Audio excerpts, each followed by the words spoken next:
states in the India, and the Assam unit has organized this particular discussion session on science, spirituality, and law. Whenever we hear about spirituality, we have certain stigma associated with it, or we have certain limitations associated with it. We have in our mind, we all have certain predetermined notions regarding spirituality, and some find it scientific and some do not find it scientific. But today we are going to relate this science, spirituality, and law with this beautiful panel with me. Krishna Turkane, he is a motivational speaker from Maharashtra, is a professional speaker, an engineering student. We have Aikanshi, live from Australia. She is a student of Monash University and the founder of Sanatan Experience. We have Ritvik Mehta with us. Ritvik Mehta from Chandigarh, Thapar Institute of Engineering and country leader of United Nations Major Group for Children and Youth. So we have this very talented young thinkers, young intellectuals present with us, and at the same time, they are also very much spiritual in their approach to life, or in their approach to work. We have to discuss all of that because, like, spirituality is not just a way of life, but it may be a destination for some, or it can be a journey. It also what it is and what it is not. That's the point of discussion, and we will be aiming to discuss that in this particular session. So, I would request everybody of you, the panelists, to say an opening remarks or a certain of your themes if you want to. Then I will go with the very first theme, and then we will discuss about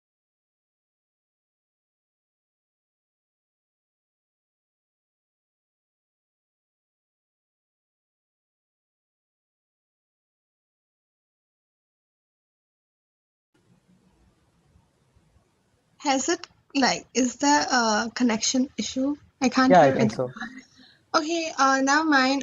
I think for the time being, while Aditya gets back, we all can just introduce ourselves. Maybe Krishna can go first. Yeah, Yeah. sure. Yeah. Hello, everyone. I'm Krishna Turkane from Pune. I'm a second year engineering student, currently studying electronics and computer engineering. I've been into spirituality, I think so, almost 2 years now. And today I'll be talking about the modern day solutions using spirituality, which would be, I think so, it will be a very relevant topic to everyone.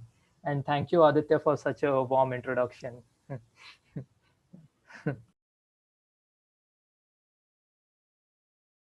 I think I'm audible right now. So, Kanchi, have you introduced yourself?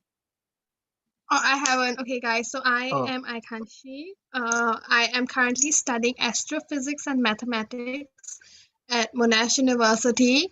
However, I have always, while I was growing up, I have always been introduced to the idea of God, and my mom and my dad really spiritual. That's why that is one of the reasons why I have inherited that characteristic in me as well. So yeah, and spirituality is out there who are not spiritual. No judgments for them. People have their own views in life and stuff. But I feel that it is definitely one way spirituality better. And a few of the things that I will be sharing in while I speak is a few of the facts that the ancient Indian science was able to prove before modern science brought it about in before all of these things were introduced in modern science. And I would also be sharing a few personal journey and all of those things as well while I'm speaking. So yes. yes, thank you, Akanshi. Ritvik, can you introduce yourself? Yeah, good afternoon. I am Ritvik Mehta. Currently, I'm pursuing my electrical engineering from Thapa University, Patiala. And since today is National Science Day, and Srinivas Ramanujan, one of the famous mathematician, he said equation has no meaning for me unless it expresses a thought of God. So today I'll be expressing and discussing with all a few that how the modern science is related with God. And if you don't believe in God, also you believe in nature. So how all these equations revolve around us, and how they are working around us, reading through the Upanishads and all our scriptures and mythology. So yeah, it will be fun to discuss all these things. Thank you. Thank you, Ritvik. If the participants would introduce themselves, then that would be great. Or maybe at the end of the session, we can do that. So, with the consent of all the panelists, I would like to start the session with a discussion on.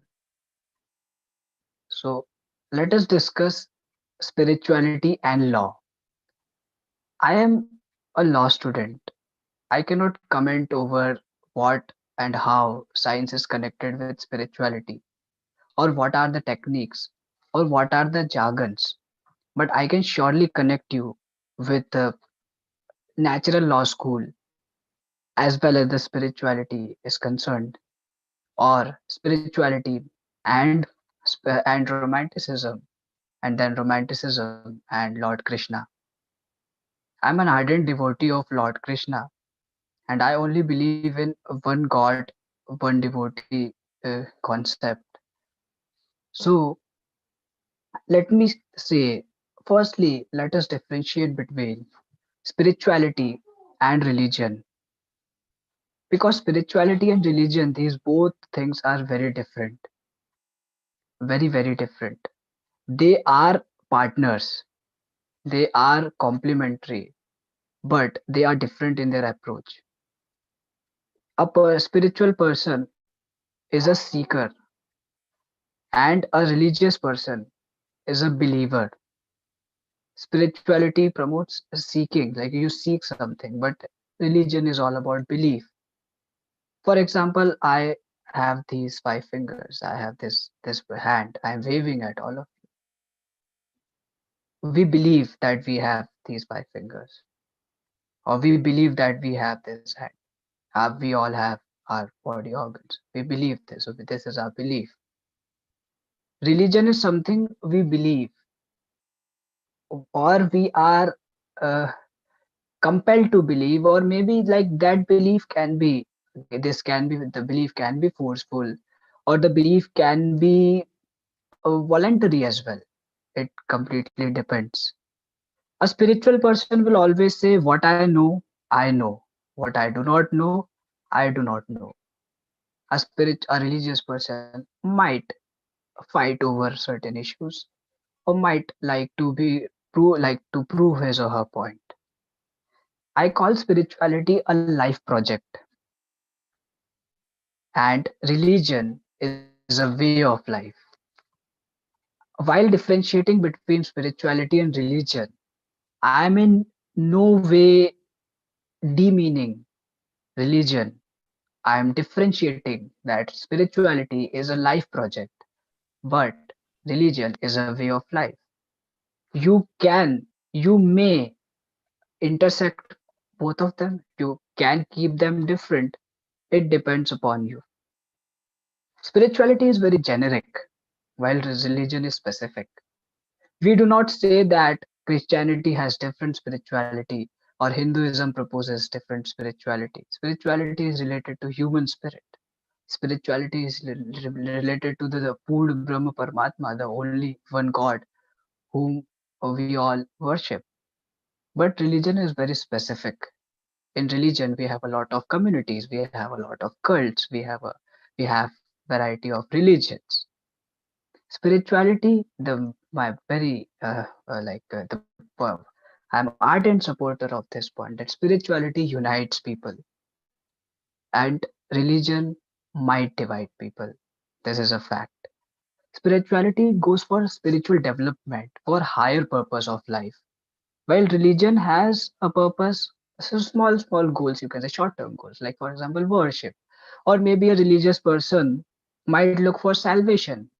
Okay, why do you worship? Like I worship because मुझे मोक्ष की प्राप्ति चाहिए, मुझे मोक्ष चाहिए, या फिर इस भव सागर को पार करना है.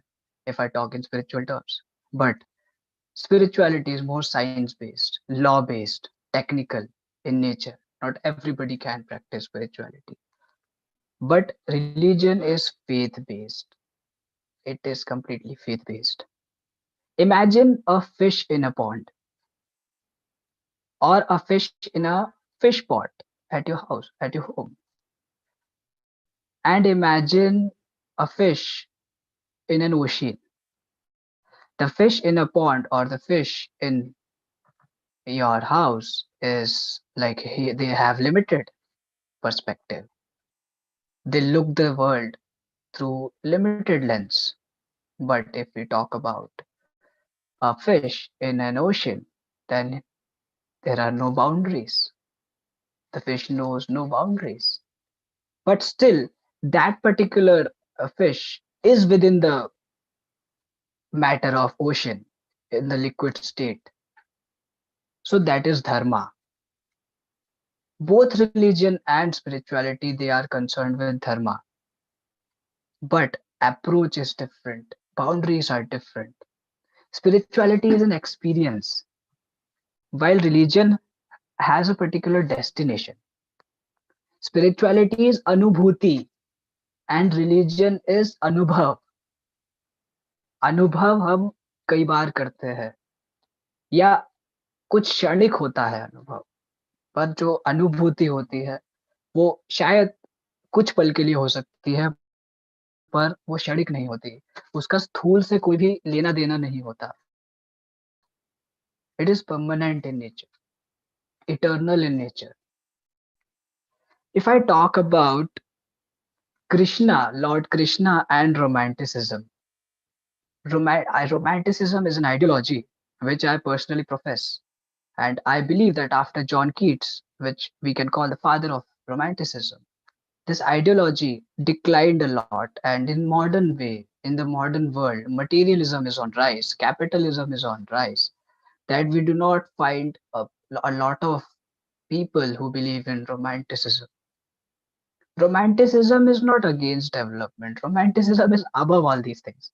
Romanticism does not even consider this, what is this, right, left, or center. Romanticism goes for a higher purpose of life. It has to do something with spirituality. Lord Krishna was a person in Treta Yuga we see that Lord Ram is Maryada Purushottam, but in Dwapar Yuga around 3228 BC, 5000 years back from now, we see that Lord Krishna is not Maryada Purushottam, a playful gentleman, a more generous, kind hearted, a lovely person loved by all. And he taught us not only lessons of love, but also lessons of law and also lessons of life. He is an epitome of romanticism, which I call him. I haven't heard this particular concept anywhere, that people calling him the epitome of romanticism, but I would personally like to call Lord Krishna as the epitome of romanticism. And now, in the next few minutes, I will be associating Lord Krishna with romanticism. Flute, a very beautiful instrument which he used to play. When he used to play flute, or if you listen to Krishna's flute, you will be mesmerized. That's not just anubhav, that's an anubhuti in itself. The playfulness, the kind of association, the partnership he experiences with nature or with romantic instruments like flute, incomparable, eternal.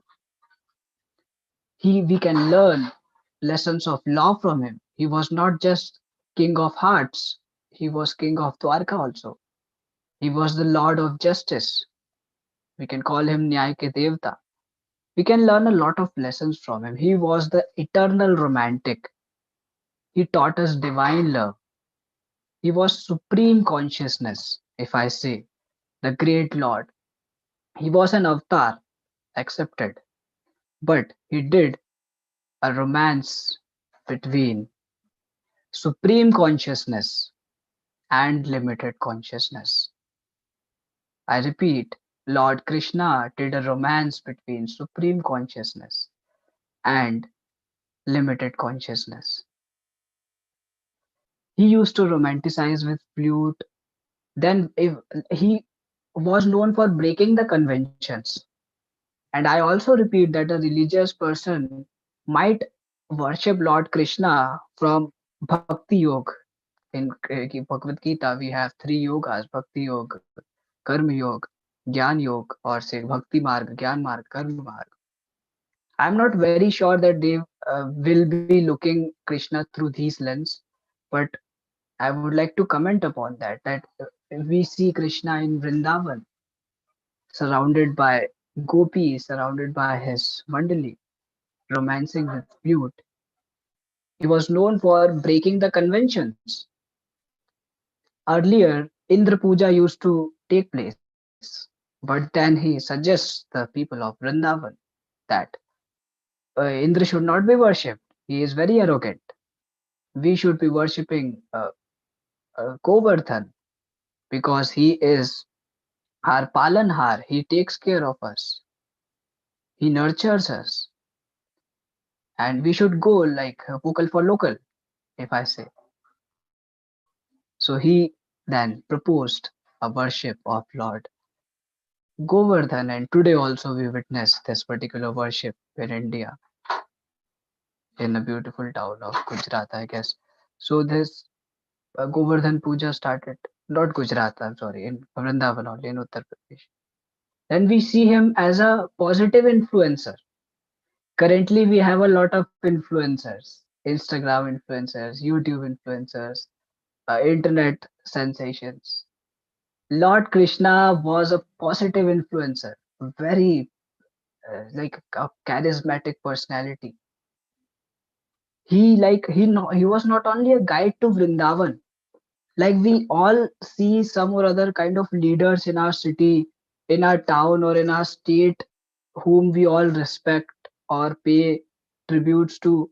He was a talk of the town, not only in as a fashionable person, but also like his ideas were in trend. He was a trendsetter.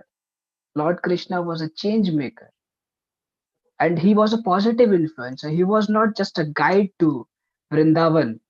He was not just a guide to Gokul. He was not just a guide to Dwarka, but a guide to Pandavas, guide to Arjun, and a guide to the setting which we see in Kurukshetra, the warfare. We can learn leadership from Lord Krishna.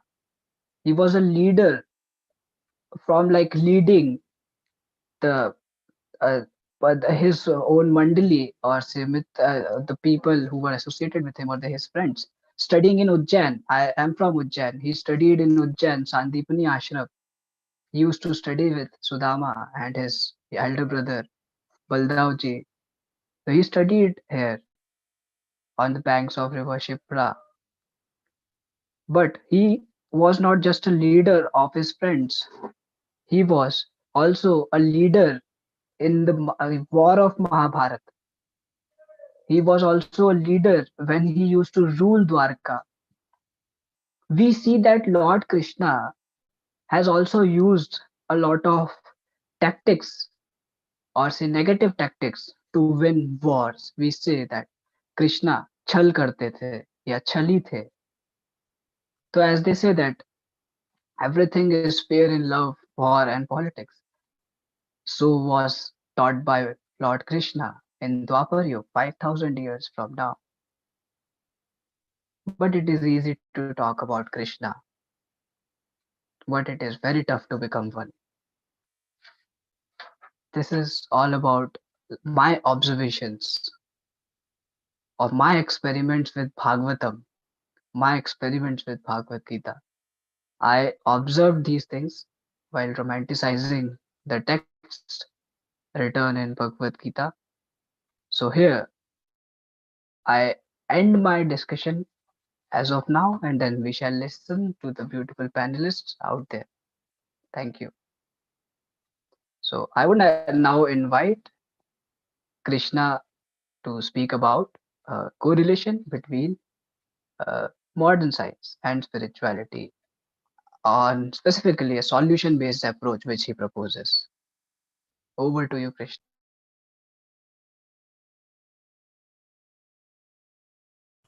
Yeah, am I audible? Yeah, okay. Thank you, Aditya. That was such a wonderful. I actually went through the journey and I felt amazing. Yeah. So, I'll start my talk now.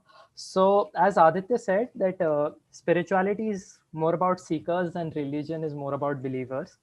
So, I think one of the misconceptions everyone has that spirituality is going to some religion place and worshiping. That isn't about spirituality. Spirituality, is my voice breaking? It's perfect. It's perfect, yeah. Yeah. So spirituality is more of an inner journey where we discover our own unique minds, and also we understand our own unique pathways and truly where we belong. So let's dive in deeper and talk about the field of consciousness. So, in simple terms, consciousness is, let's say, the awareness or being present, actually being present in the present moment. So let's say consciousness is like a big ocean and our thoughts are like the waves which come and go. So, why is it so important to be in the present? Most of the time, our minds are usually influenced by the past or the anticipation of the future. And other times, we aren't actually in the present. So, according to Bruce Lipton, everyone knows Bruce Lipton, he says that the epigenetics of our, yeah, it's just fine. So, epigenetics is has a very big correlevance with consciousness. So epigenetics is something. It's epigenetics is having control over our genes. So let's say if I'm conscious in the moment, I'm actually having a control over my body, and if I'm not conscious in the moment, I'm actually there is stress that develops if we are in the past, and there is anxiety that develops if we are in the future. So, if we are in the present, we actually get the whole control of our body and how we feel. So, that is why it is really important to be conscious. Now, after this, I'd like to talk about ego and jealousy. Ego and jealousy are, I think, one of the most self destructive weapons for our mind. Ego puts us into an illusion that we can't actually differentiate it from the reality. Ego is so self destructive that we lose our originality. And jealousy, now everyone knows. If there's jealousy, then I feel the game is over already. But it's not like that. Day to day lives, we keep on experiencing jealousy. But if we have a control over our consciousness, if we are conscious, then in that moment where we realize that we are feeling jealous, we can actually turn around our thoughts so as to understand that we are feeling jealous. So we take a step back and understand that we are feeling jealous. But if we don't understand, our energy gets diverted into that direction, and then we actually lose ourselves. Then the next part, I think one of the most important things for to grow spiritually from an inside level is mainly, I think, it's to keep a sense of higher purpose. So why is it important? So firstly, the one thing to understand that there is a timeline. Our existence is only for a timeline. Let's say Earth exists from 50 billion years. 50 billion years, with in relevance to our to Earth's age, our lifespan is somewhat like 0.0000 and then 1/6 somewhere. So that is only the amount of time we have. So we can't afford to miss our time. Then the next is, I think this is the this thing really inspires me or motivates me to do good things. It's about understanding that look around you, everything that you have is made for humans and it's serving each other. Like everything, the water bottle, this pencil, the laptop I have, it is for the humans. Now let's say Zoom was built to communicate, it is for serving people. So it's really important that whatever we do in life, it's about more about serving people. Then the third thing is understanding that it's more about spreading happiness. Ultimately, we all are spreading happiness. Then the next thing is prioritizing things. I think prioritizing things is really important because we so often mess up prioritizing things that our energy or the awareness we have gets dragged to some other point. So if we prioritize things, it's really important that we keep on focusing on things that really align to our passion. Then the next thing I want to talk about the peace. What I really feel is everyone is actually chasing that ultimate peace, that every night they want to go to the bed peacefully and sleep peacefully. So actually in humanity, it all comes down to that, helping each other and staying at peace with each other. Then the next thing is about passion. I think passion is somewhat really relevant to spirituality because we can only find our passion if we are spiritually connected, because there is so much of competitiveness. And then, I mean, there's so much of competition all around us that we tend to lose our originality, and sometimes we go with the crowd. But if we have our conscious mind present, then it becomes really easy for us to stay in the moment, and whatever we're doing, to realize that this thing I'm doing is what aligns with my passion or the things I love doing. Then the next thing I'll talk about, compassion and empathy. Now, this is really related to spirituality because it comes to understanding other humans' mind. So, yeah, one of my experiences during lockdown. So, there was this peak time, I think so around April last year, April or, yeah, April. So, everything, no one on the road, nothing. So, I was downstairs, and near the lift, there was this other guy. So he, like, the lift came and he entered, and I was about to enter, and he's like, "Can you please take the next one?" The lift is big enough to maintain social distancing, but then my immediate thought was that why is he doing that? I mean, that's just ridiculous. I, that spontaneous reaction. So I went back home. I was very frustrated that why would you do that? So I went back home. I then just gave it a thought again. And then I realized that there could have been possibility that that person might have had a small child in his house or an old person in his house who is protecting them. So it's really important that we can't judge others from their situations because we really don't know the backstory. So it's really important to be compassionate and empathetic. And believe me, one thing is that we can, every spontaneous reaction to any situation is always dependent on our past impressions. So anything new you see in life is always dependent on what impressions you have on your mind. So if you're actually consciously present in that moment, you actually tend to realize that I shouldn't be thinking this way. If we are not consciously present, then what really happens is we confuse that these are our own thoughts, but it's actually because of the previous experiences.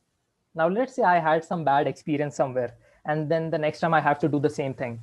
Before doing that thing itself, like I go, like, in my mind, I again think that way, that yeah, even this time it's going to be that way. And so subconsciously, many a times it so does happen that some characteristics of some people, and if we meet that characteristics, and or if we see that characteristics in some new person, we automatically tend to think negative about that person. So it's really important to be conscious about what we are thinking.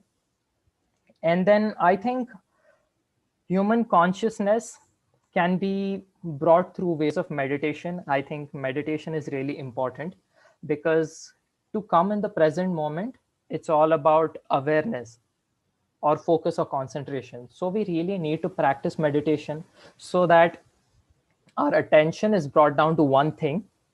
And it's really important that we keep on focusing on that thing. Now, let's say I practice heartfulness meditation, wherein we imagine that there is a divine source of light present in my heart. And this carries around for 25 to 30 minutes. So that is like, you can follow any style of meditation. So in that form of meditation, I just focus on my heart. So that is how I am being able to understand that I am in the present. So these are really important things. I think human consciousness is really important to be spiritually connected, because if we don't can't get control over our thoughts, then its spiritualism is not relevant if the time is gone. Time is such an important element that once it's gone, nothing can be changed. So spirituality should, like how spiritual we are, should always come in the right point in time. It can't be that we react some other way in some situation and then get back and say that, oh, okay, I shouldn't have done that, getting our spiritual selves out. So it should be in that moment. And then I think many global problems, like let's say climate change, poverty, or all the UN suggested the goals that we have, I think everything can be solved with compassion, empathy, and especially consciousness. Because let's say for climate change, it's really important to understand that nature and humans coexist. It's really important to understand that we don't have any rights to dominate. So consciously, if we have that feeling from our heart, it will automatically be shown in our work, no matter how much ever the advanced the technology is. But if our mind and heart aren't connected, then how to use it, we can't get to that ultimate point. And lastly, I'd like to say that I think everyone present here, I think all of you have a sort of unique mindset. And I think it's really important to discover your passion and make your own version of contributing back to humanity, and not just getting drifted away by what everyone else is doing. Because as I said, all comes down to serving others. So it's really important that you keep on doing what you love. And yeah, all good wishes with all of you. And now we'll carry on with the panel discussion. Thank you. Yeah, thank you. Oh, Sorry to thank you interrupt, so much. Aditya, bro. Yes, Can I yeah, say something? Okay, Krishna yes, bro yes. had a great speech. I had 3 points to discuss. Number one is like he mentioned jealousy, and he said jealousy can. He gave a point that jealousy can be corrected with consciousness. Okay, so that's like a curative measure. When the thing happens, when a poison comes, then we are treating it. But I think what we need to do, we have to control it or remove it from its roots. That is like jealousy means that a person is feeling a little bit of lower from somebody. Okay, he's feeling that I don't have something that other person is having and I need to have that. So there's coming a hatred from that thing. This can be cured if this can be prevented, sorry, by having self satisfaction, that a person is satisfied with whatever he has achieved. Okay. Yeah. So second point is brother said that in the lift, person said he just create a hypothetical situation that person might be having some children or his grandparents or in his house, so that he didn't want to take any risk. But there was another possible situation, that person himself could be infected and he cared for you or had a kind heart Yeah, already. right. Yes, that was a little more positive situation that could make you even more happy. Yeah, Okay, we can right. have we can assume those situations that make us happy. Yeah. Third is you are doing meditation. That is a, I don't say that's not a meditation, but that's a kind of visualization, that you are trying to visualize there's a light in your heart. But your logical brain would be saying, no, there's no light in my heart, there's just blood and this and that. Yeah. So there would be some conflict in your brain, and you can't say that it won't be, because it is. We all the time we are saying, is there God, is there this, is there light? Yeah. Okay, so a real meditation could be we are just focusing on our breaths, that we know that there is really a breath going on and there is no conflict, and we are also in the present moment. We don't need to have a dream or any kind of hypothetical situation that there would be light in my heart, or there would be some God in my heart or in my mind. So that is a real meditation in what I consider. You might be right, because visualization, we have seen in history, Indian history, that visualization in the case of Ramakrishna, by visualization, sorry, I'm getting a little nervous over here. No, no, don't. So, in case of Vivekananda's guru, he visualized that he can be a woman, and by visualization, he got little transformed into a woman. Really, read some stories about that. So, I think visualization can be used to change ourselves practically, or we can just say our brain to do this to our body or our life. But meditation should be because you were bringing a point to how to be in present. So being in present is not having some daydreaming or that kind of things. So being in present is just being in the moment, observing without closing our eyes. We say close your eyes. Even in Sandeep Maheshwari's video I listened, he said close your ears, use earbuds. You don't have to listen some outside voice. But I think real meditation is, even there is so much distrust or whatever going on outside, but you're still having a calm inside. So practice that kind of, that is a real meditation in my way. Can I say something if that's cool? Can I just add something over Yeah, here? sure. Yeah, so actually, thank you, Chandan, for sharing your views. Like, really, really appreciate it, and really, really nice, the things that you shared. Regarding meditation, I would just like to say that I have been researching on meditation quite a lot for the past few months, and actually, there are quite a few different techniques of meditation as well. One is definitely active meditation, and one is passive meditation. So the kind of meditation that I do basically is like kind like I would put songs on like all of the music and stuff, and then I would try my best to just concentrate on one thing.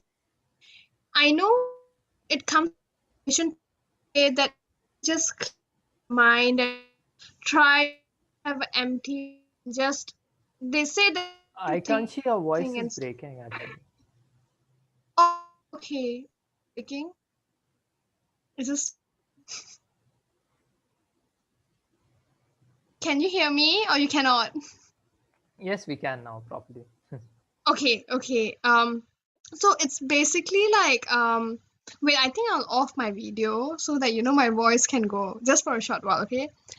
So like from what I know, it's like if you actually want to research more on meditation, have you heard of Mind Valley?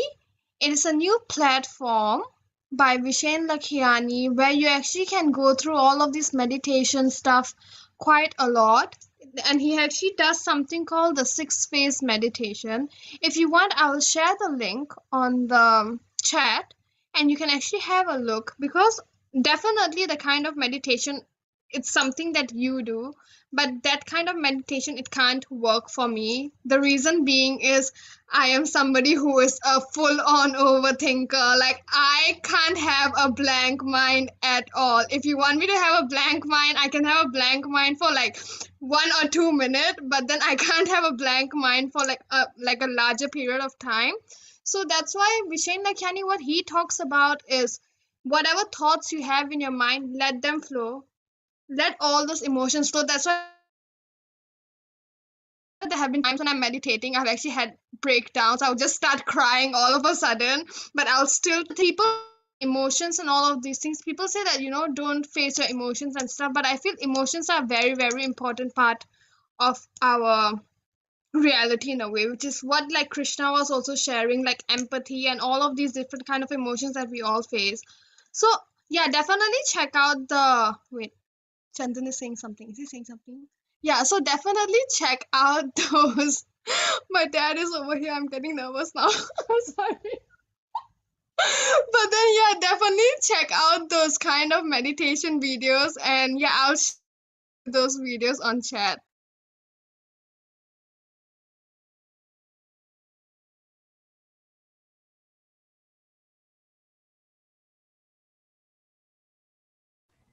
Yeah, no, Ritvik, you can. Yeah.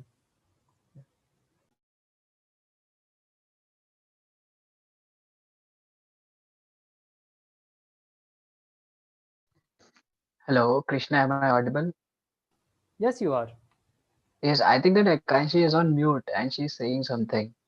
Akanshi, you are on mute. Okay. I'm not saying anything. Talking to Yeah, you. Oh, I saw maybe my Ritvik okay, can okay. continue. button Yeah, now. Okay, no problem. Okay, no problem. So thank you so much, Krishna, Chandan, and Akanshi for these points of discussion.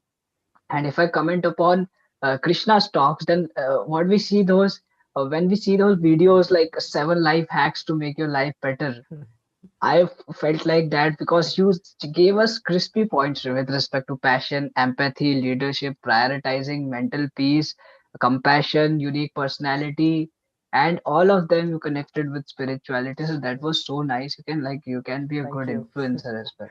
So that's Yes, like very a very particular characteristic of you.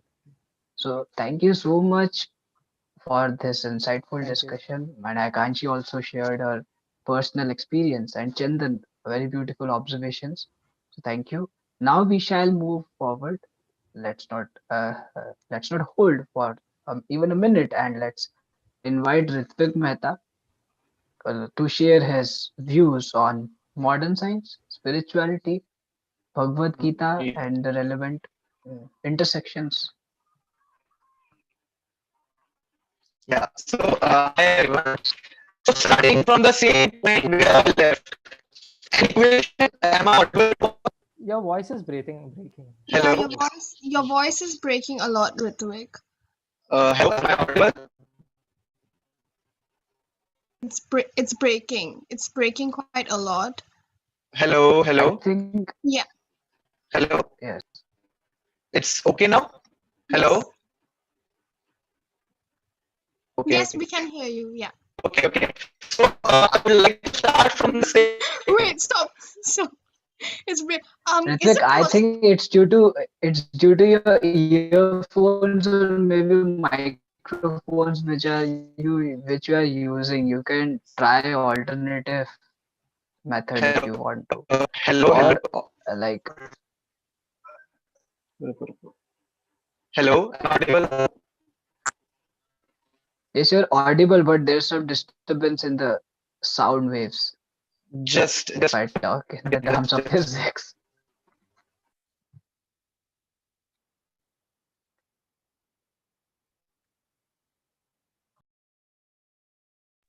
so let us wait for Ritvik, or let's yes.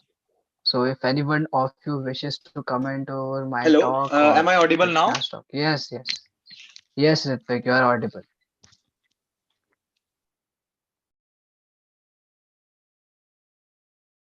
Hello, audible? Yes, perfect. Okay, okay, okay. That's really great. Okay, so I would be starting from the same point from where I left. An equation has no meaning for me until and unless it expresses a thought of God. Now I want you to take back to the same childhood जब mummy ने कहा था कि बेटा कुछ पढ़ाई कर ले नहीं तो भगवान बेड़ा पार नहीं लगवाएंगे और जब पेपर से एक दिन पहले भी कुछ नहीं पढ़ते थे तो उससे पहले फिर मम्मी कहती थी बेटा हनुमान चालीसा पढ़ के चला जा बेड़ा पार हो जाएगा right now the thing what has happened is कि स्कूल के अंदर टीचर बोलती थी साइंस टीचर कि जो लिखे वही सच है और भगवान कभी दिखता ही नहीं था और यहाँ पे मम्मी बोलती थी कि हनुमान चालीसा पढ़ लो मेरे साथ बैठकर पाठ कर लो और वहां पर कोई साइंस नहीं दिखता वहां पे कोई एल्बर्ट आइंस्टाइन की इक्वेशन नहीं दिखती E is equal to MC square नहीं दिखता so this was the thing that happened with me as well and I started finding all those things in the mythology Mahabharat के अंदर रामायण के अंदर so let's start with some very short calculation छोटा सा calculation करते हैं how to calculate the distance from sun to earth कहाँ पे मिलता है वो हनुमान चालीसा सबने पढ़ा है हनुमान चालीसा के अंदर हनुमान जी का एक स्टोरी याद है जब उन्होंने सन को देखा था और सन को एक आम की तरह समझकर और उसको खाने चले गए थे तो हनुमान चालीसा के अंदर एक चीज आती है जुग सहस्त्र योजन पर भानु लीलियो ताहि मधुर फल जानू अब इसका मतलब क्या है किसी ने आज तक इसका मतलब जानने की कोशिश नहीं की जल्दी जल्दी से हनुमान चालीसा पढ़ लेते हैं कि चलो भूत से छुटकारा मिलेगा या एग्जाम से लड़ने की शक्ति मिलेगी now what's the meaning of these two lines युग मीन्स 12,000 years युग मीन्स 12,000 years। एक सहस्त्र का मतलब होता है 1000 इन संस्कृत। एक योजन का मतलब होता है 8 मील। और भानु का मतलब होता है सूर्य, जिसको हनुमान जी लेने गए थे।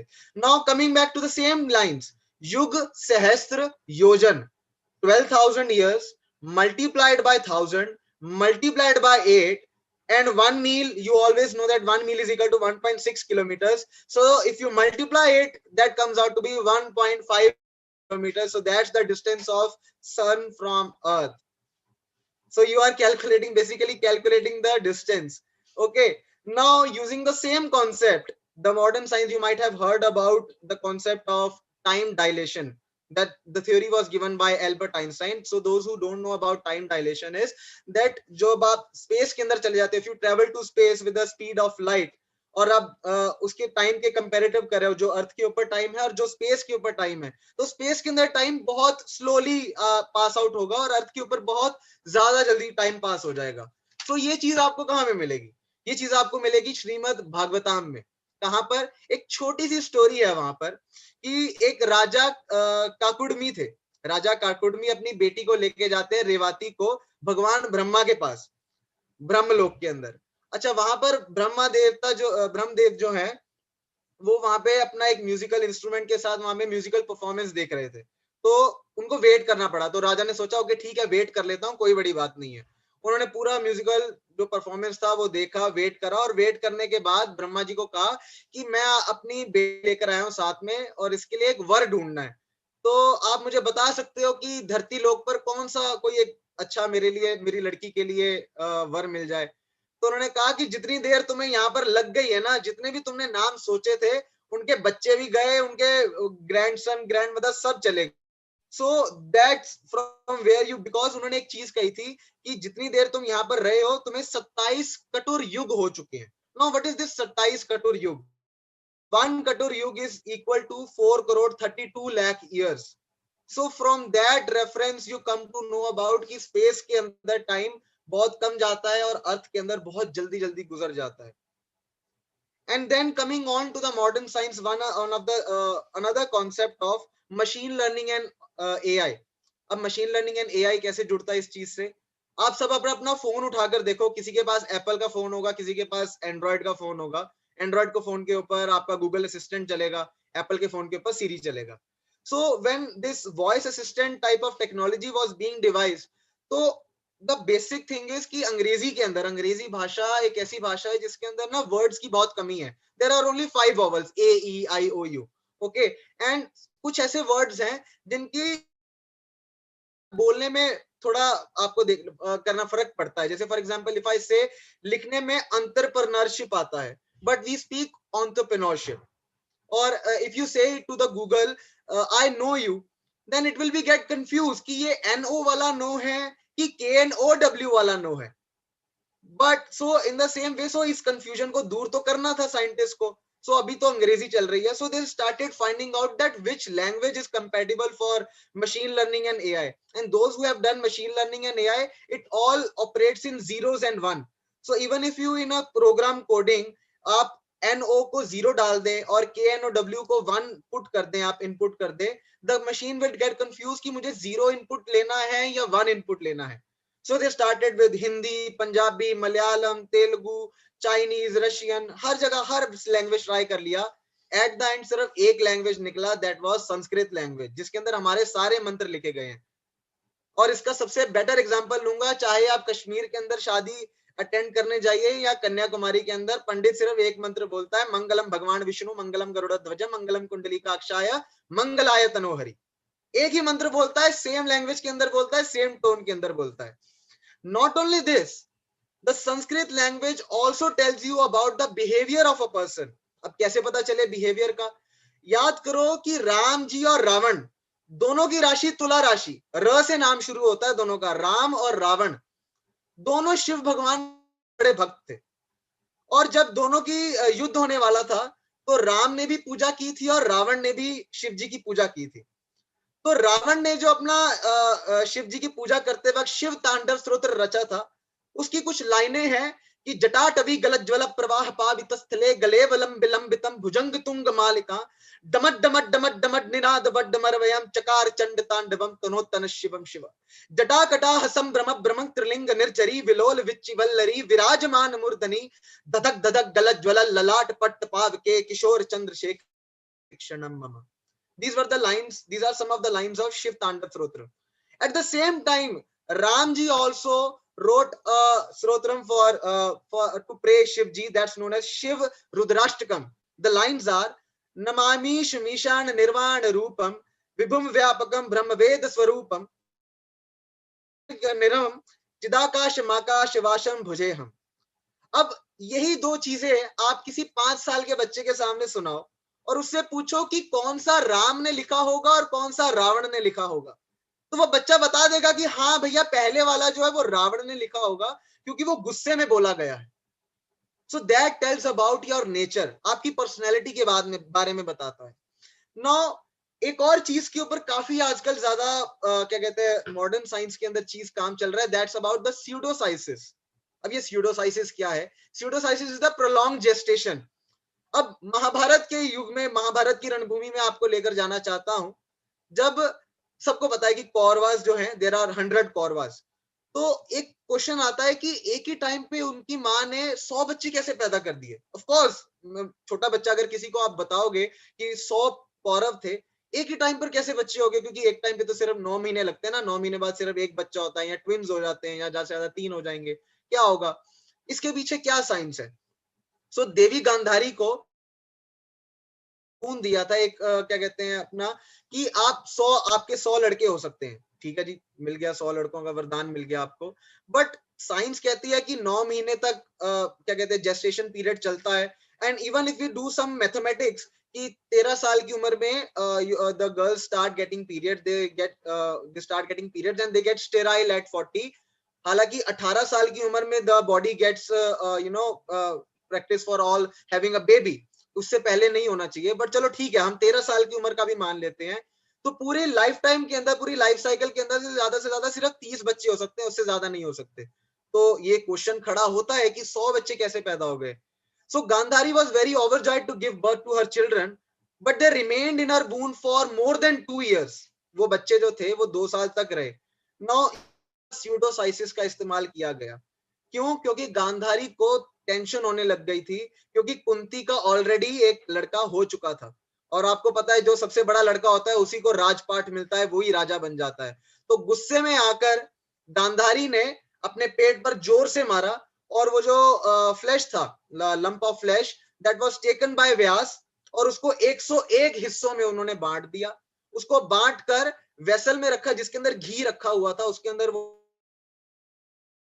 And amazingly with the technology of stem cell fertilization वो 101 बच्चे पैदा हुए. और आज मॉडर्न साइंस, मॉडर्न टेक्नोलॉजी इसी चीज पर काम कर रही है, जिसे हम कहते हैं विट्रो फर्टिलाइजेशन. इसी चीज पर काम चल रही है, और वो हमारे ही वेदास पढ़कर इस चीज पर काम कर रहे हैं. सो this is the way that how I started founding the like science through Vedas and Upanishads. आप मंदिर के अंदर जाते हैं ना, अब आप कहेंगे कि why संस्कृत का स्पिरिचुअलिटी से क्या लेना देना? बिकॉज ये माना गया है कि जब आप कोई मंत्र रचते हैं, कोई मंत्र आप उच्चारते हैं, तो it leads to peace of mind. तभी MIT के अंदर, नासा के अंदर 2-2 हफ्ते तक क्लासेस चलती हैं संस्कृत के अंदर. वहां पे बच्चों को मंत्र रटवाए जाते हैं, because they have done a research कि जब सुबह सुबह क्लासेस से पहले जब बच्चे मंत्र पढ़ेंगे तो उनका पीस ऑफ माइंड स्थिर हो जाएगा एंड कंसंट्रेशन पावर इंप्रूव हो जाएगी. So, or not only this, just like Swami Vivekananda said that there are so many religions to attain spirituality, but all these religions, these are like different rivers, but they meet at the same point. They have one ulterior motive, that people should know about how to attain spirituality, how to solve their problems. आज सारी लड़ाइयां धर्म के नाम पर हो रही हैं, बट अगर हम इसी धर्म को साथ में जोड़कर इन सब चीजों को समझ जाएं कि हाँ यार, है तो एक ही मोटिव है जो एंड में अचीव करना है. सो आई डोंट थिंक सो कि एक तो स्पिरिचुअलिटी भी अटेन हो जाएगी, ठीक है, और जितने भी लड़ाई झगड़े हैं वो सब भी खत्म हो जाएंगे. So this is how I find कि और ये नहीं है, एक छोटा सा डाउट भी आजकल आता है कि क्या फिर सारी चीजें जो भी मॉडर्न साइंस के ऊपर रिसर्च हो रही हैं, क्या ये पहले ही हमारे वेदास और उपनिषद में लिख चुकी हैं? You can say in a way, but ऐसा भी नहीं है कि आप ये बोलो कि हर एक साइंटिफिक टेक्नोलॉजी को आप वेदास और उपनिषद से समझा दें। हाँ, वो एक जरूर बन सकता है, जस्ट लाइक आप इस छोटी सी स्टोरी को उठाकर आप स्यूडोसाइसिस पर काम कर सकते हैं, विट्रो फर्टिलाइजेशन पर काम कर सकते हैं, वहां से रेफरेंस लिया जा सकता है, बट ये नहीं हम कह सकते that all the things have already been mentioned in the Vedas and Upanishads. So I think so कि अगर आपसे कोई आगे जाके आपका छोटा भाई बहन या कोई भी आपसे ये पूछता है कि मुझे भगवान नहीं दिखाई देता, तो मेरे ख्याल से you just Google it and find the reason कि ये चीज क्यों होती है, वो चीज क्यों होती है, इस मंत्र का मतलब क्या होता है, क्या नहीं होता। And this is how we can connect the youngsters और today's youngsters with spirituality, with religion.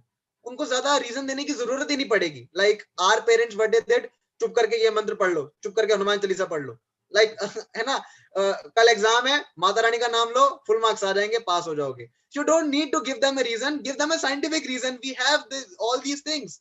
The scientists are working, they are reading our Upanishads and Vedas. So why not we can? We have the internet in hand, we have the smartphones in hand. So that's what I wanted to say today. Thank you so much. Thank you so much, Ritvik. Like, yes, thank you so much. A wonderful round of applause for this young boy who intersected, or say, like, I can imagine all the Venn diagrams in my mind which he like created with respect to science and spirituality. And also he gave the practical scientific reasons behind all the things which we were supposed to do or we were supposed to practice, maybe those mantras or any life practice which we see. So let's move this discussion forward, and we will discuss a lot of things at the end of the session, question answer round and everything. Discussion over. Like, let's move forward, and let's invite Akanshi from Australia. So she has joined us. Thank you so much for joining, and let's hear what she has to say. Honestly, can I say, Ritvik, amazing. Yeah, actually. The things that you were Amazing. saying, I was actually planning on talking about it as well, but now I have to improvise. I'm like, shit, he already talked about those things. So that's why, like, the Hanuman Chalisa thing and the surrogate mother thing, I was actually planning on talking about it in mine as well. But it's okay, I have more than enough things to talk about as well.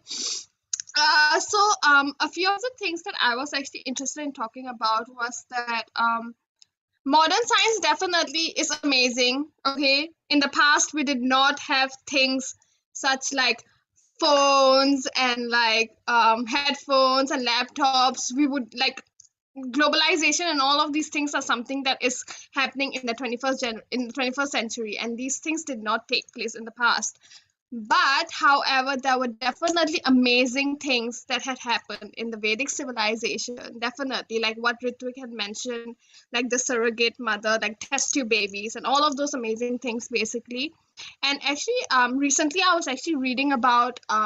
Was reading this one book, A Short History of Aryan Medicine, and in that they had actually mentioned, like, if you actually look through that book, I was actually quite shocked because they had, okay, so this book, right, it was actually written in like the 6th century, okay, and it actually contains like, I think, more than 150 chapters with descriptions of like more than 100, like more than 1,000 illnesses. There are like 700 like medical plants in it, and all of these things like Ayurveda and all of these things mentioned, like things such as, like, I don't really know whether cancer and all could be cured. Then, like, I have not researched that much, but then I'm 110% sure they had many preparations in it that currently I'm pretty sure we can't really use those preparations right now because they use many animal sources, like, rhinoceros horn and all of those things, and all of those things that currently are like illegal and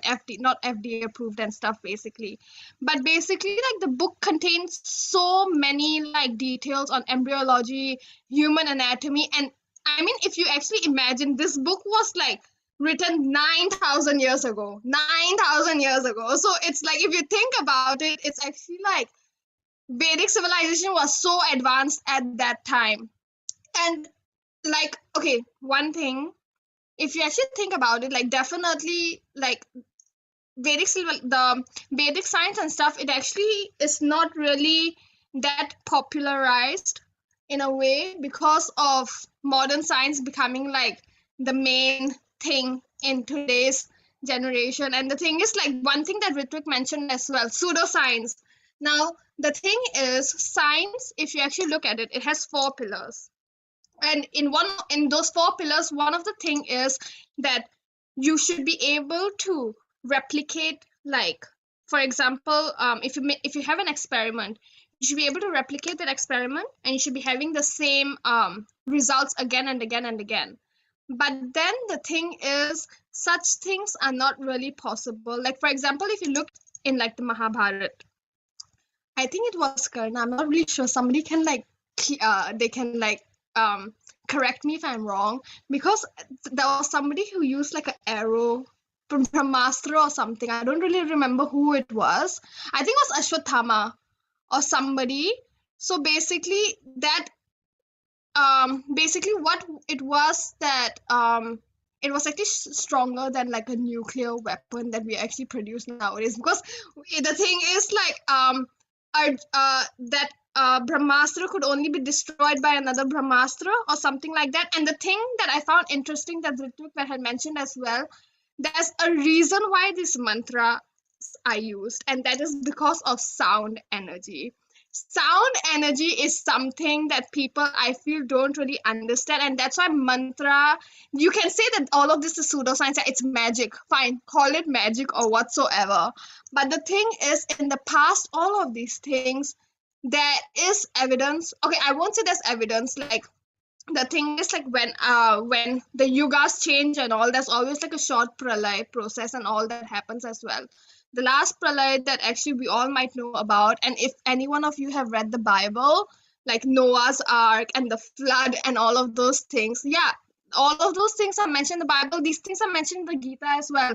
And that's why I found this actually quite interesting when Aditya was talking about religion and stuff. Religion, I have no idea why. Like, I am somebody who actually believes that all religions are actually talking about the same thing. Like, all the religions are talking about the same God, and like, basically that's what my belief is. People misunderstand Hinduism a lot because, we have so many demigods. We have Indra, we have this, we have that, we have somebody who you can pray for, Agni Deva, Surya Deva, and like, we have so many demigods and stuff basically. But then people actually misunderstand demigods from God, basically. So it's actually, if you think about it, there is only one God.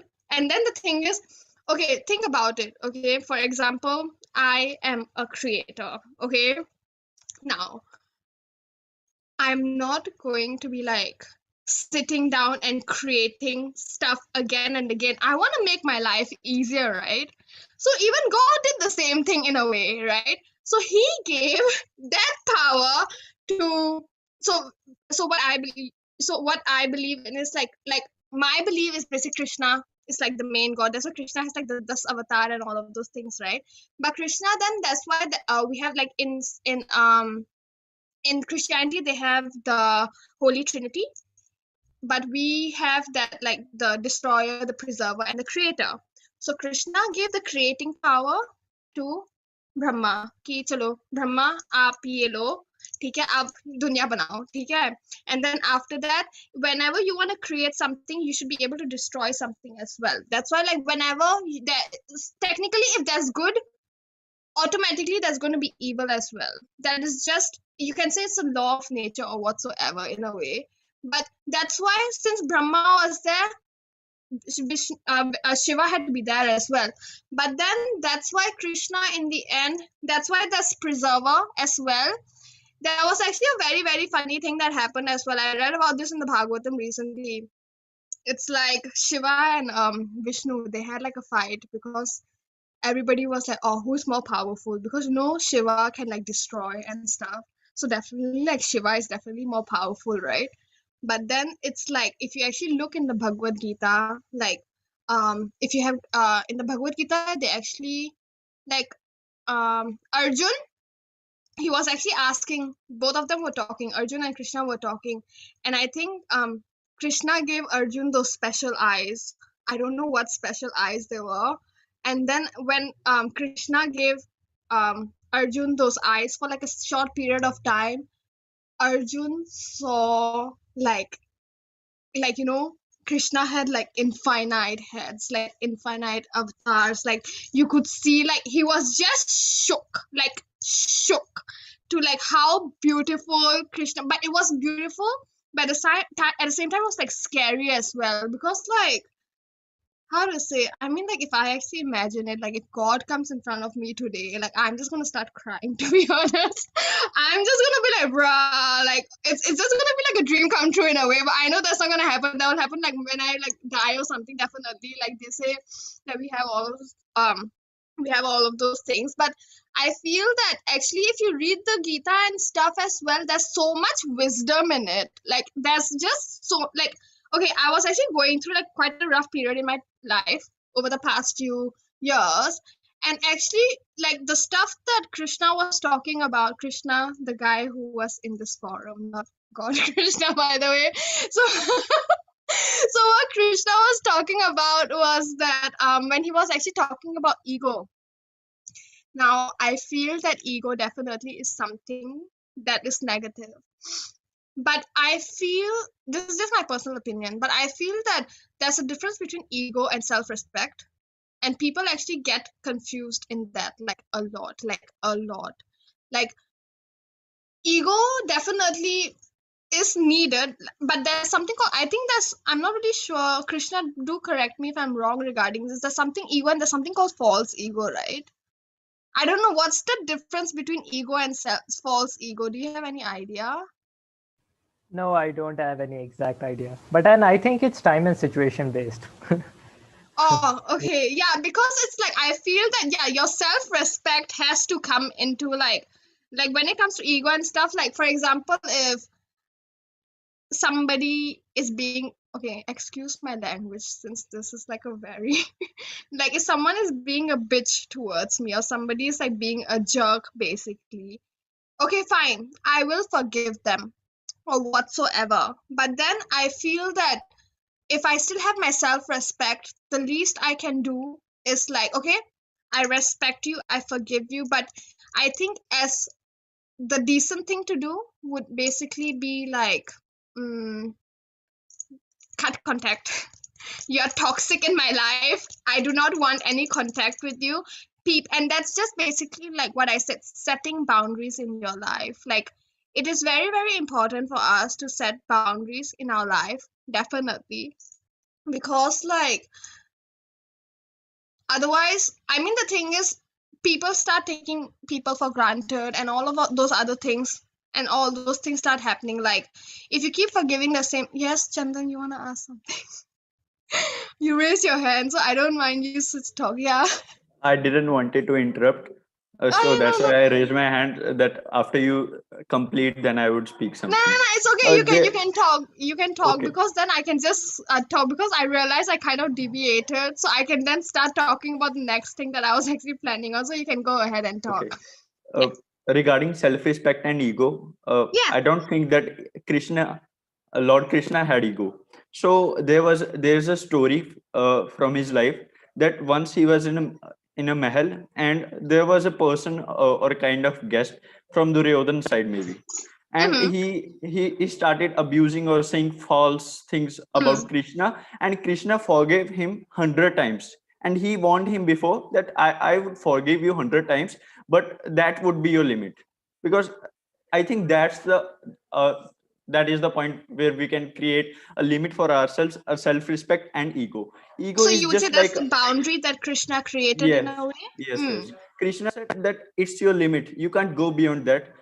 If you keep crossing that line again and again and again, so that means you're trying to just, uh, or we can say, destroying or just creating toxicity, like you said, na? Mhm. Creating toxicity in my life. So I'm not gonna leave you or forgive you next time.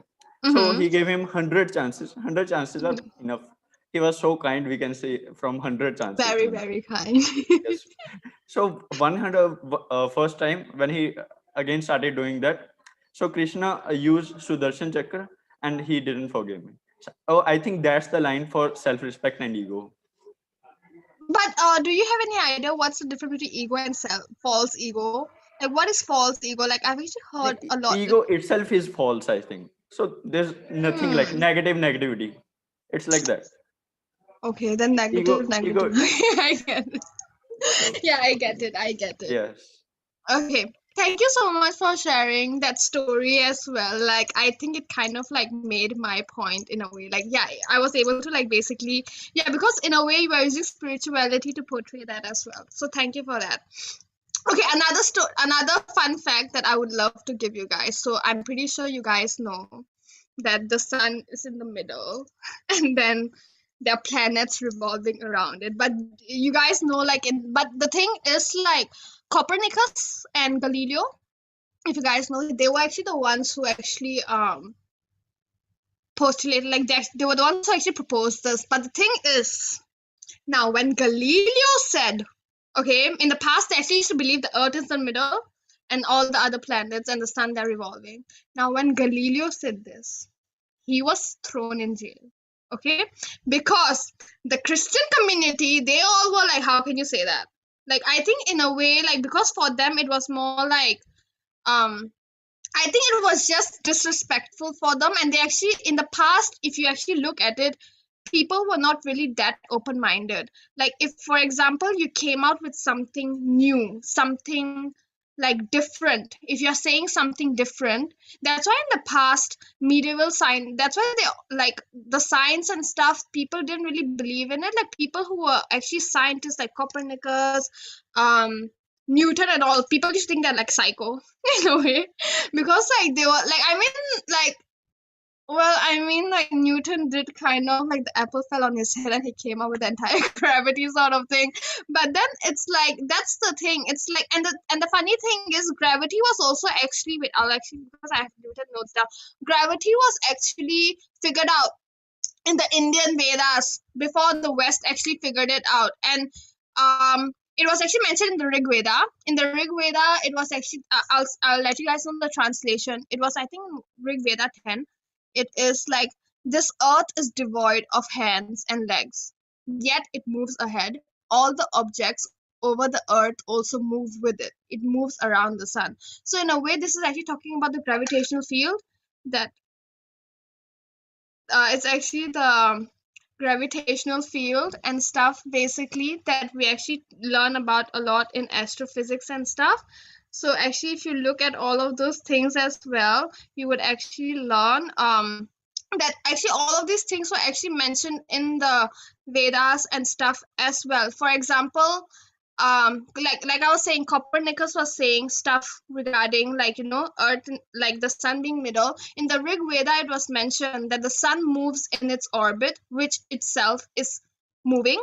Earth and other bodies move around the sun due to the force of attraction, like gravity. That's the force of attraction, and it's mainly because the sun is heavier than all of them. So that's why all of the planets actually revolve around the sun, and not the earth is in the middle and the other planets revolving around it. So this was actually mentioned in the Rig Veda itself already.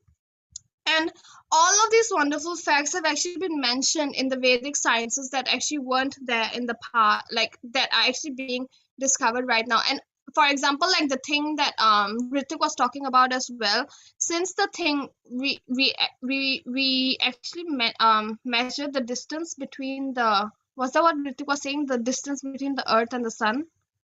I think that's what he mentioned, yeah. But actually, if you actually look at it, even like Sayana, he was one of the Vedic scholars. He actually said that he actually calculated the distance between he actually calculated the speed of light as well in the past, and this was actually in the 14th century, which I feel was like, I mean, I don't even know when, if anybody can like research and put in the group basically when it was actually discovered what the actual speed of light was, that would be great. But then, yeah, the actual speed of light is currently just discovered right now. But basically, in the 14th century, the Vedas and all of these things, they actually had talked about like the speed of light and all of these things as well. Also, I'll just finish it off. Like the last thing that I would like to say, us ancient Indians also had discovered, like according to, oh, Insha mentioned. Yeah, thank you for sharing that, Insha. It was in the 17th century. I think, yeah, it was in the 17th century that they measured the speed of light. Yeah, so Indians rule in a way. So Vedas is winning again. So yay regarding that. And also yes, for in the ancient Indians they also had actually measured the length of a year, and they actually came out to be exactly 365 days. Actually, if you actually research in the past, right, um, the exact like even modern science was not able to find um what the actual it was 365, and actually the exact I'm not really sure. I actually had read about it recently, but it wasn't exactly like modern science had actually found the exact value at a really later stage in life. But the thing is, ancient Indians, because they used to measure like they used to measure the stars and stuff, like the nakshatra, savannah, lunar, and all of these things. So Sora was one of the method that they actually used, which actually used, like, it used to define the equinoxes and the solstices and like the year halves and all of those months. And because of all, and they actually had 6 seasons in a way. So because of actually those 6 seasons, they actually measured the exact time of the earth to be like around 365 days, 6 hours. Wait, I actually wrote it down. Yeah, 365 days, 6 hours, 12 minutes, and 30 seconds. So in a way, I have no idea if that exactly is the time, because I think it's 365.15 that is coming out to be the exact revolution of the earth around the sun. But yeah, that is also one thing. And also, before the Egyptians and before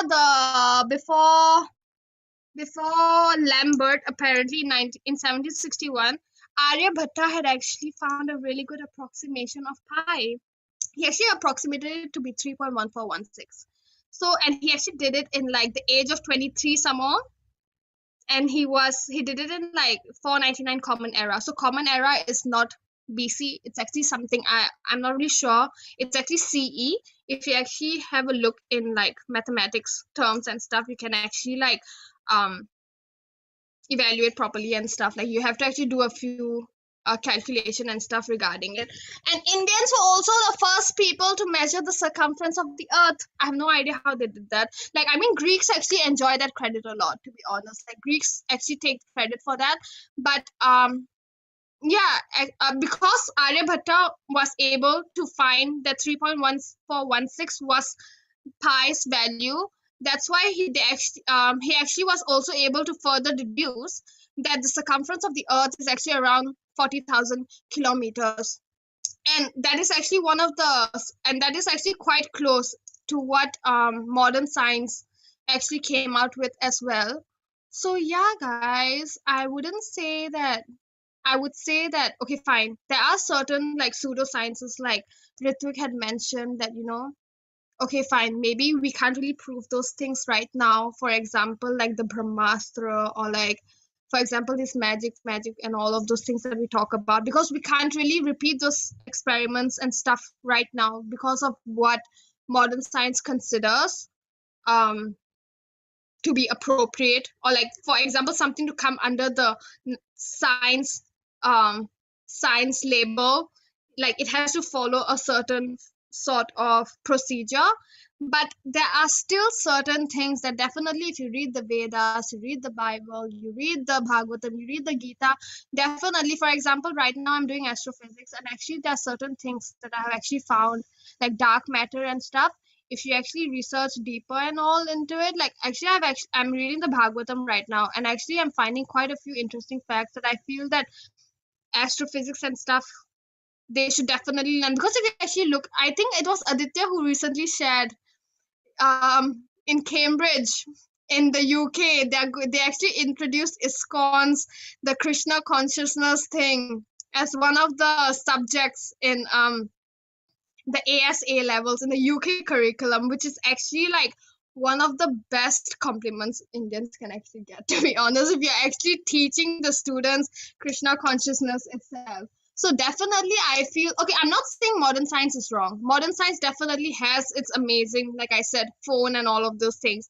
But there are definitely amazing things that we actually can learn from Vedic sciences as well, like meditation and the concept of God and stuff as well. Because I mean, if you think about it, Elon Musk also says that we live in a simulation. So I'm 110% sure there's a reason behind why he's saying that. So yeah, that's all that I would like to say. Any questions? Definitely. Yeah, Chandan, you have a question. Thank you so much for being so active, Chandan. Like really, I really appreciate it. Yeah. So there's a thing like you said, Indians would be complimented by that. So there's one thing that I feel bad about. We Indians always want validation from the West. Like even you talked about so many things about the Vedas, about our ancient Vedic culture life. I think in that time, people living in India were so prosperous from all the perspectives of life. If we see Yes, from health wise, definitely. from economically and power wise, they were more healthy. They were living more years rather than from the West maybe. And even the I think Christianity had this problem. I correct What me if I'm problem? wrong, please. Uh, as you said that they used to hang if somebody used to bring a Mm. fact like right. So Christianity has a problem that they used to make different laws or interpretations just to serve the king and get better themselves. Priests Yep. use these kind of things. So I think they just like कहते हैं ना कि religion को एक तरह से मैला करने वाली बात है, तो वो रिलीजन शुद्ध नहीं रह गया उस हिसाब से, religion isn't pure anymore. So Mm-hmm. I think Hindu religion is a way of life, and that's why I admire Ritvik a lot, because I know him from 2 years, and on Insta he is very like, even he is writing a book upon Hinduism and modern science. That is, Ooh, I think nice. that would really bring a little revolution, or a big revolution. It depends upon how the book or how Mm-hmm. advertisements upon it, all and all. So but the thing is, we don't appreciate our work, we don't want validation from the West. And the second thing is that we want West to bring that in future. Even I there's a little code that I want to discuss here. yeah. uh, uh, just tell me, even I want a validation on this code. I listened it on a podcast. Sarvesh, she said this. So he said the West is, what is science doing? They are researching. They are searching the things that have already been done somewhere or been discovered before. I So mean, if that's you the thing. actually, yeah, I'm so sorry that I'm interrupting. I mean, if you actually think about it, like Einstein himself was reading the Bhagavad Gita, and he himself says that he learned so many things from the Gita. People like Nikola Tesla, Carl Sagan, they actually got so many of their ideas from the Vedic scriptures itself.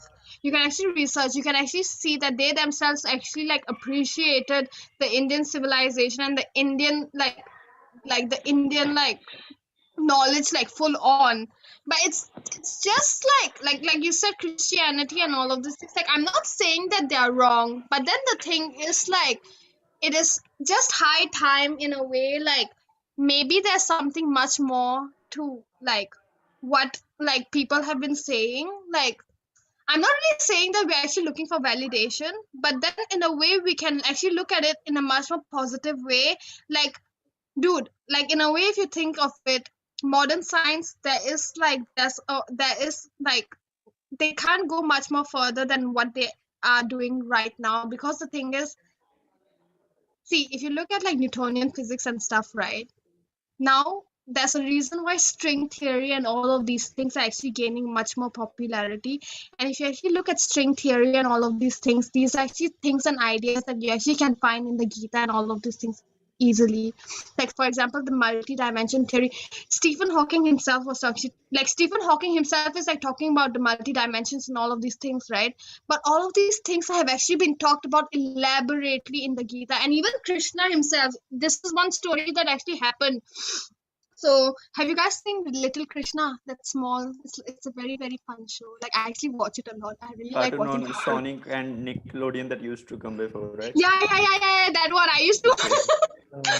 I have learned. So it's like there's actually this one thing. So There are three names more, by the way, like Heisenberg and yeah, Nikola Tesla. Heisenberg's. They Yeah, also read Gita, and I yeah, think Gita made them more human. I think even yeah.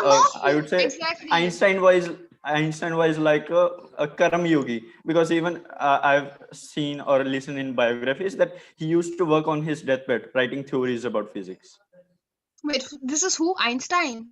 Yes. Einstein. Do you know it's like when Stephen Hawking like passed away? I know this. I'm diverting from the topic. It's like in our university we had like this small. Oh, I was really really sad when he passed away. Though he was like I think Stephen Hawking didn't believe in a god till the end of. I think maybe it might have changed, but when I watched the movie, he didn't really believe in He quoted. He God. didn't believe it. Sorry to interrupt. I'm Krishna's friend actually. Uh, yeah. Hello. Hi. So yeah, it's very wonderful. Like what are you talking about? Like I really admire the way you're inspired from Vedas and all.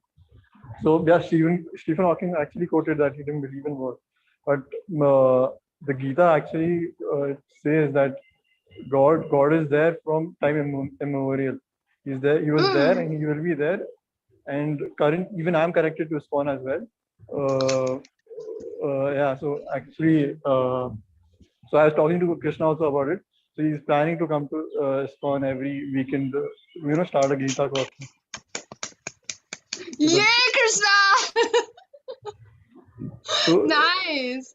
So that's what I was saying, that Thank you. like Gita was like it was spoken on battlefield. It was not spoken in a classroom or somewhere. So it is Exactly.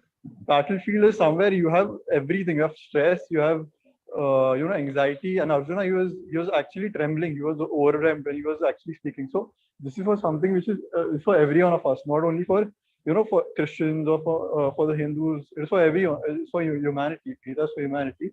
So similarly, like Krishna guides Arjuna through his, all his disturbances, and eventually Krishna says that because virtue is on your side, don't worry. Even if though life is not about a sprint, even though they were losing before, Bhishma, who was on the other side, the grandsire of the Grandfather. Yeah. grandsire of the Kuru dynasty, he was actually tearing apart the Pandavas initially, but then Krishna he consults Arjuna and Yudhishthira after the second day or the third day that no, actually virtue is on your side, O king, and at the end you will be victorious, and series of failure don't lead to failed life.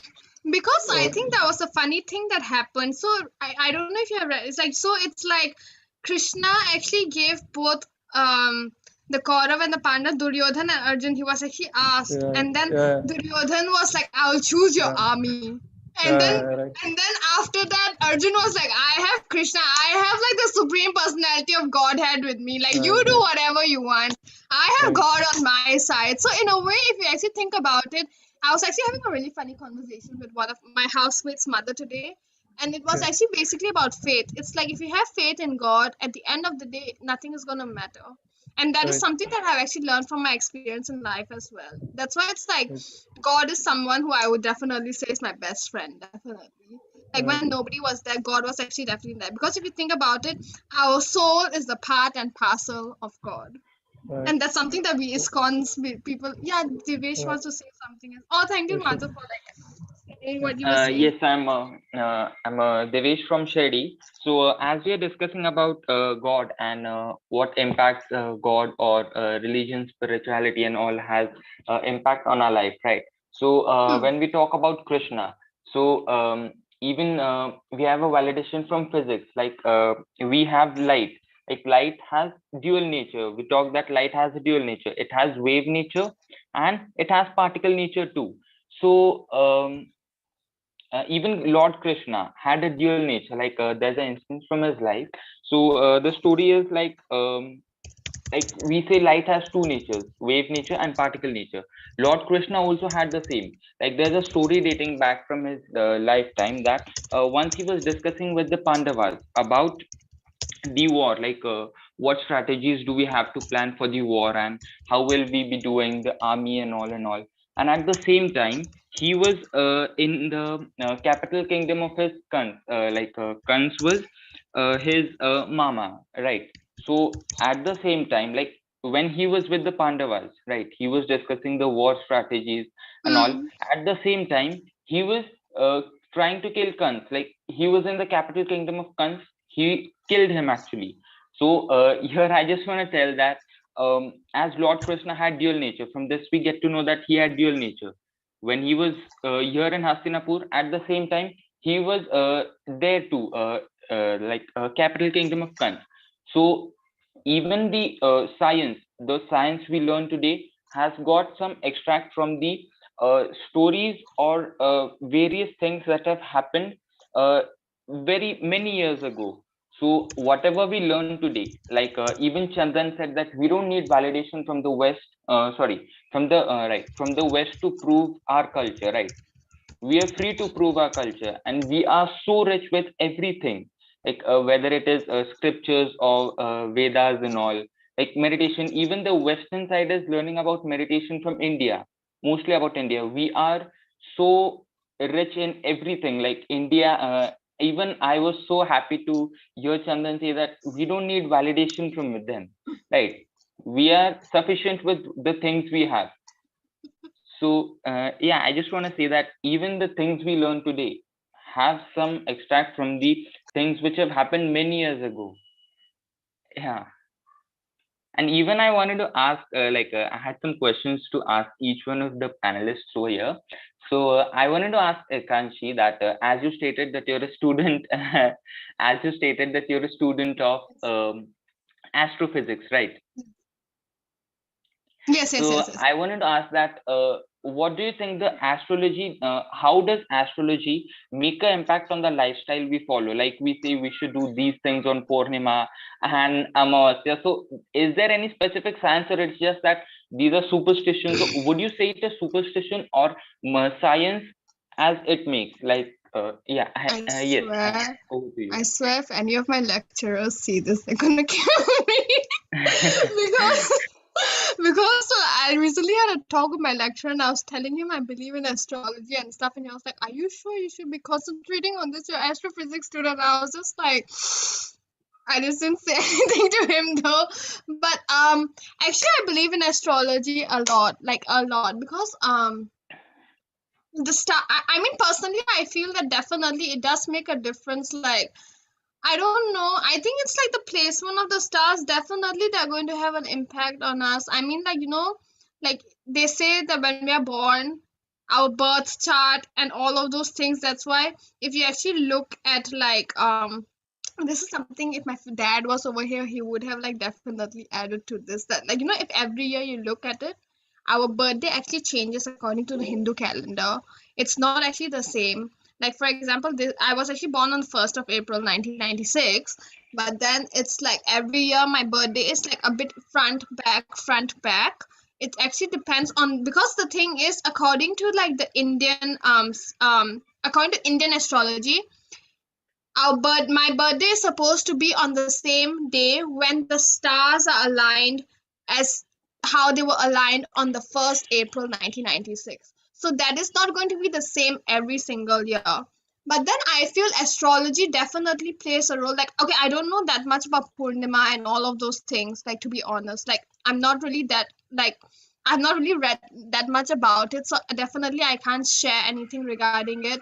But astrology and all of those things, I mean, it's they consider it pseudoscience, so I can't say much, but personally, I believe in it. So I don't know, and I actually have seen, because I feel that I'm an Aries, and there are sometimes when I'm feeling low, I would just go on YouTube and I'll be like, Aries horoscope, what is going to happen in my love life? What is happening in my super life? Like, I would just have a look at all of those things.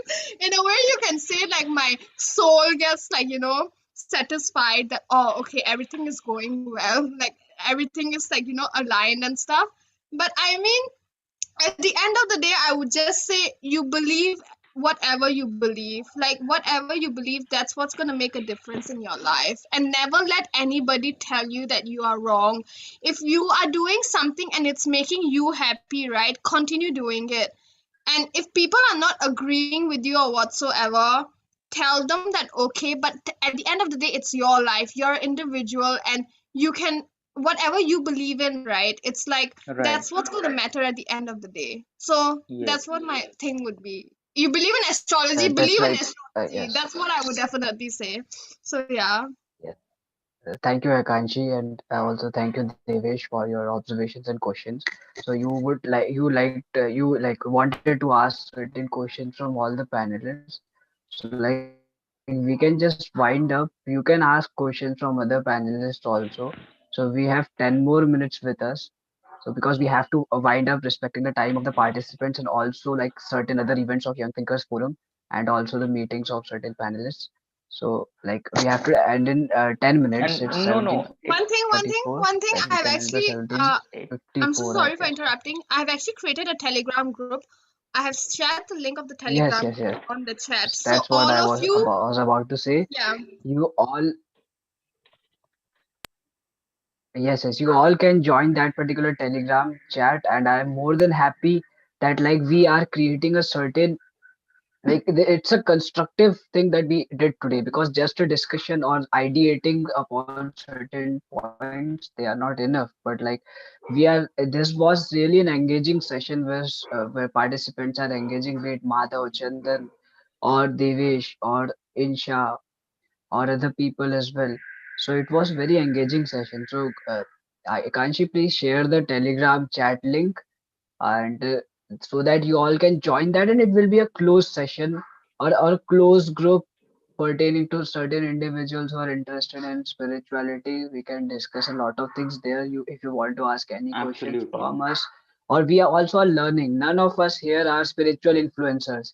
None of us are spiritual influencers. We are just discussing certain points, and except like if I say that some of us might be in future, I do not belong to that particular area.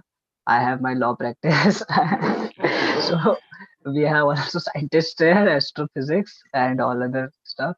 So it's so nice talking to you all. So can we have closing remarks from each one of you, and then this discussion can take place on Telegram chat, starting from Krishna. Any closing remarks? Yeah, it was actually an amazing session. Even I got to learn a lot. So many things, new things. And yeah, definitely, I think so. We should keep on continuing this, and the the intellect with which all the participants asked their questions was amazing. And yeah, looking forward to many more discussions to come. Thank you. Yes, thank you, Krishna. Ritvik. Yeah, I just had one point to make is that if we summarize all the things that we discussed today, it will be like we are discussing about our own culture and tradition, which our own generation has forgotten. We are busy watching Game of Thrones, but we won't find a time watching Mahabharata and Ramayana. Right. Okay, now I think now is the time, this Kalyug is the time that we start reading our own scriptures, not only for our own benefit or to attain spiritualism, but even if we want to become a scientist or do anything for our country or for the development of human society or the spiritual these Mahabharata, Ramayana, and mythology, or any book that you want to read, religious book that you want to read, you start reading it. And if you feel any doubt, you have the Google in your hand, you find the reason behind it, what's the reason, what's the meaning of this shloka, and there you go, you are a baba in yourself. You don't need to go to any other baba for what's the meaning of this Veda or shloka. Correct. You will become Am Correct. Brahmasmi, I feel the so bad. Like, why? Yes, correct, correct. I don't think I look. I feel so negative when people they have certain babas or people to guide them, or like it's like you need certain a flashlight, but there is already light in the room, but you are then also having a flashlight that to show you the path. So I do not believe in the well, like I believe in Adhyatmic gurus who can show you the path towards a particular destination if you want to, but that is a complete different thing. So thank you everyone. Akanshi, any closing remarks? I would like to say that thank you all for joining, and thank you all for your questions and stuff as well. I know I was like jumping from topic to topic a lot, but like there were just so many things to talk about, and the thing is, all it was just like a 1 hour session, so definitely join the Telegram group. I would definitely like how to say I have a tattoo. Okay, it's like slok from the Bhagavad Gita as well. Okay, I got it done like 2 years ago. It actually is from chapter 3. It actually means and I would like to share this with all of you as well. It's like it basically means that all of us that change is constant, and whenever you are helping, like definitely, because I've actually noticed that this happens a lot in our lives. So whenever we help someone, we start expecting from them. Guys, whenever you help without expectation. Help because I feel that love is like a universal language. You spread love, you get love in a way. I'm not really saying Yes, that, yes, yeah. yes. Correct. And definitely always help people Yes, when you get the chance. Service is definitely very, very important. So yeah, be a good human being and share love and whatsoever. Hare Krishna, everyone. So yes. Hare Krishna. Yes, Chandan, I think that like, it's just not working. Ritvik or I will be sharing that with you. I think there might be certain issues, technical glitches. So thank you everyone for joining this session of Young Thinkers Forum Assam. We shall be connected with each other on Telegram, on Instagram. I've shared the link ID of YTF Assam. Or you can follow us, Aditya Trivedi. You can just search Krishna Turkane, Aikanshi, Ritvik Mehta. We will be available for any discussion pertaining to spirituality. Or Krishna talks about, he is a professional speaker. He talks about motivational things and spirituality also. Akanshi is new to this field, but I hope that she will become an influencer very soon because she has a charismatic personality. Ritvik Mehta, he releases a lot of Thank you so IGTV much. videos with respect to Hinduism, Bhagavatam, and Indian culture and tradition. I am a lawyer, particularly a corporate a lawyer student, a third year of National Law University, Assam. So I do not know anything of that sort, astrophysics or anything, but I can like lend you help whenever you need any help with respect to law and all these things. So I belong to the field of law and literature. So that is the thing. So thank you everyone, Chandan, Devesh, Madhav, Vaishali, Shraddha, Darshan, Komal, Shivani, Insha, Shlok, and of course the panelists. Lots of love to you all. Thank you There's just everyone. a This So was last thing to this was ask actually from a yes, all very yes. of good you. session. Like meeting everyone, gain knowledge about spirituality, what things and even Ritvik gave a very good insight about how modern science can be related with ways which India has. And